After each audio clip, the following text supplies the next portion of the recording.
State management. That's what we're going to start with this morning.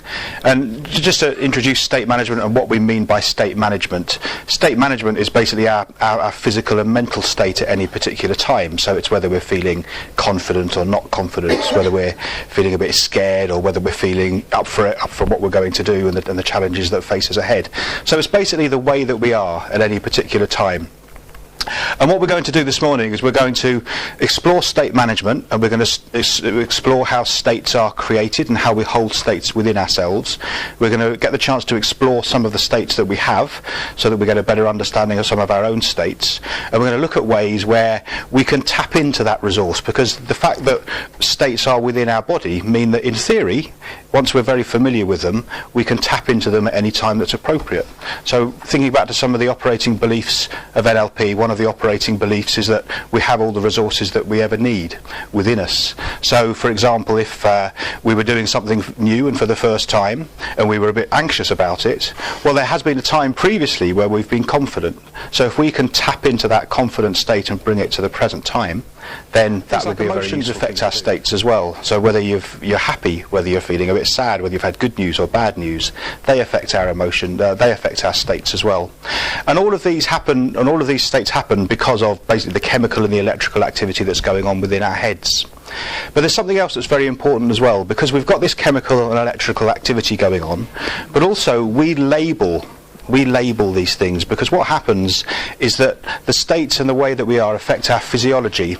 And as an example of that, if we want to change our state, one very good way of doing that is just to change our physiology. And similarly, if we want to change, if we change our physiology, it'll automatically change our state. So just as a quick example of that, what I want you to do is just put all your cups down and your plates down.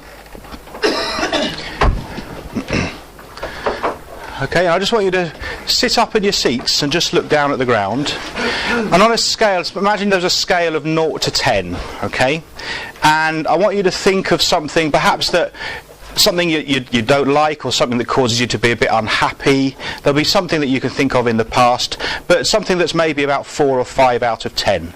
Okay, so nothing mind-blowing, but I'm sure you can just think of something on a scale of about 4 or 5 out of 10 where you felt a bit down about something you're not particularly happy with. And just notice the effects of thinking about that on your state at the moment and what it does to you. And just notice, how do you know that you're feeling down and a bit depressed about that? What is it that's going on inside you that lets you know?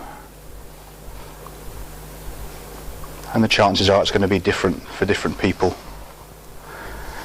But now what I want you to do is just try and hold on to that feeling. So try and hold on to it, but I want you to sit up straight, look up at the ceiling, okay? Try and hold on to that state, start smiling a bit. So start to grin and smile, and just notice what happens to the feeling and the sensation.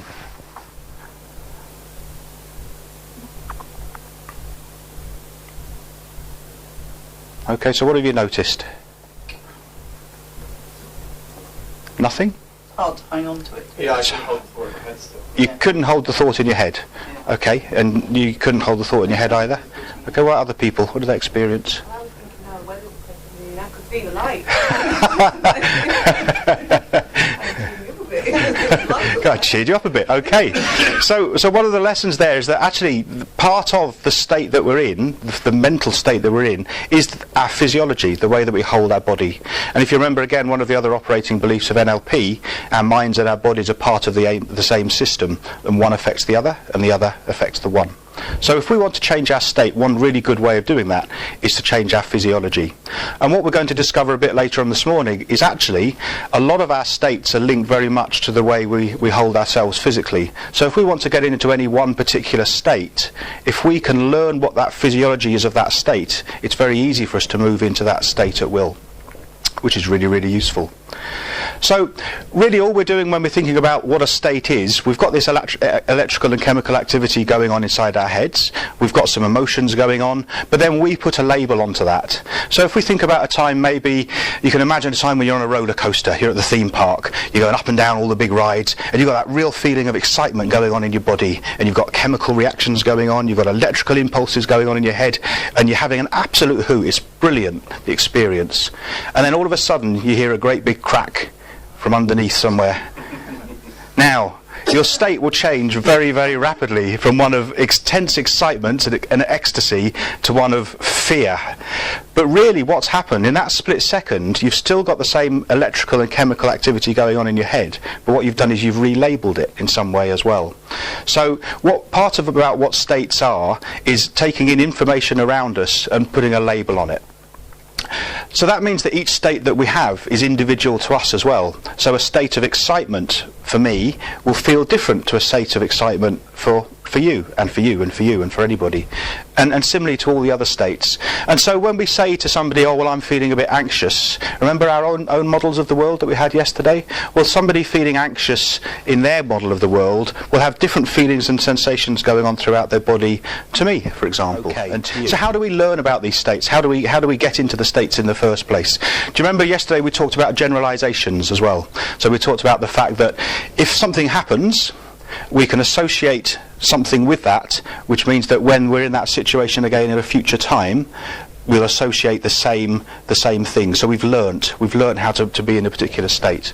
So as an example, there are all sorts of stories from therapy about people who've got phobias and fears and things like that.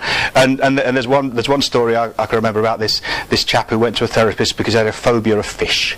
He was scared of fish, and we were trying to work out about what actually it was that sparked off that fear of fish, and he couldn't remember. But they eventually traced it back to when he was really, really small.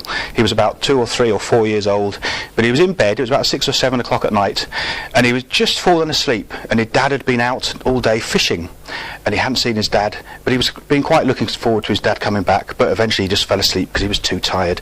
But anyway, his dad came back, and his dad had caught the biggest fish he'd ever caught. Remember this distortion thing? The biggest fish that he'd ever caught. And he came into the house and he was so proud of this fish. He thought, I've got to show my little son this fish. So he had this fish and he ran upstairs and he put it down on the bed next to him and he said, wake up, look at this fish. So this kid woke up and there was this dead fish in his face. And can you imagine the shock that you'd have got of seeing something completely out of context like that? And that was enough. Because he woke up with a shock and a fear and a fright, he associated that feeling of that fear and that fright with what he saw at the time, which was the fish. And because of that association, he generalised that all fish are scary. So he generalised that every time in the future that he saw a fish, he would run that response of being scared about it. So it's really simple for people to automatically fall into particular states because there's a stimulus there. And I'm sure you're all aware of the Pavlov dogs experiment that happened back in the 20s, early 1900s. And this was where they did some experiments about stimulus and response. And Pavlov was a scientist, and he was doing some work on how we learn and things like that. And basically he had some dogs, and what he used to do was he used to put food down for the dogs, and he used to ring a bell. And obviously when there was food down for the dogs would start to salivate, because that's what dogs do when they're hungry, to start digesting the food. And he went on and he did this time and time again, and the dogs learnt that when they heard the sound of the bell and the food was down, that obviously they were going to be fed. So then what he did was that he just rang the bell and he didn't put the food down. And the dogs had associated, they'd learnt the sound of the bell with the food. So even though the food wasn't being put down anymore, the sound of the bell was enough to make them start salivating. So the sound of a bell gave them a physical response. And have you experienced that ever? Maybe not with dog food and bells. Well, we have actually, because we use a bell here. Right. We use a bell here and we use it for calling to meal times. Yes. If somebody uses it to end orienteering, yeah. you'll think it's meal time. Yeah. Yeah.